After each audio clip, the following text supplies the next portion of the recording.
sker efter døden? Jeg tror, at man bliver begravet, og så tror jeg, der går nogle år, og så tror jeg, man kommer op i himlen. Hvorfor tror du det? Fordi at jeg synes, at alle andre tanker de er sådan lidt deprimerende. Så du tror ikke på, at der er et helvede? Nej.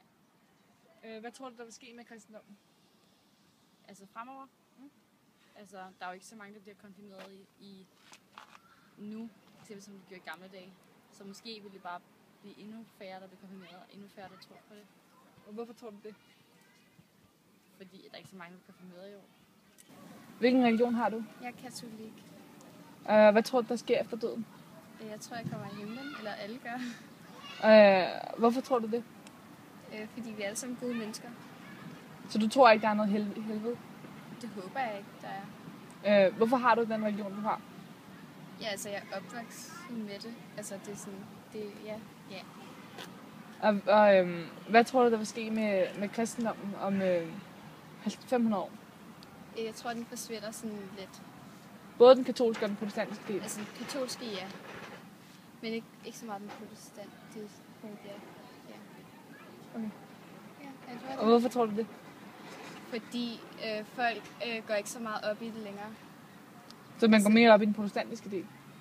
Ja, jeg tror... Og hvilken religion har du? Jeg er kristen. Du er kristen. Og hvad tror du, der sker efter døden? Men det er blevet på et tidspunkt. Hvorfor tror du det? På grund af det vil være lidt mærkeligt, hvis man bare sådan døde for evigt. Så du mener, at sjælen er for god til bare at ryge ud? Krig? Ja. Kom. Okay. Stop! Tag bare forfra, eller? Ja. Hvilken religion har du? Jeg tror på den nordiske mytologi. Så hvad tror du, der sker efter døden? Altså, efter døden, så tror jeg, man ryger op til guderne i Valhall. Men der er nogen, som ryger ned til...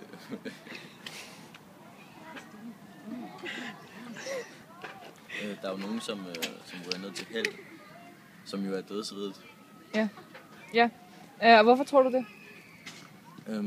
Det tror jeg, fordi at det er læst på sådan en stor sten, men i nogle runer. Og så tænkte jeg, at det er sgu det, der er sandheden. Du kan læse runer? Ja, det kan jeg. Okay. Har ikke kunnet i hele mit liv. Jeg kan sagtens læse runer. Har du andre spørgsmål? Okay. Okay. Bare lidt i det. Filmer du stadig? Okay. Hvilken drejning tror du, at den nordiske mytologi vil have i Danmark i løbet af de næste år? Altså, jeg tror helt klart, at det bliver mere og mere populær.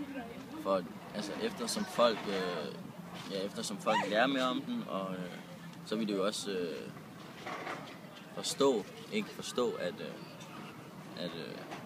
er den rigtige religion. Hvilken udvikling tror du, kristendommen vil have? Jeg tror, at stille og roligt, så vil kristendommen falde i popularitet. Jeg tror, der vil blive flere og flere, der vælger ikke at blive konfirmeret, for eksempel ligesom jeg selv. Og ja, så tror jeg, stille og roligt videnskaben tager over for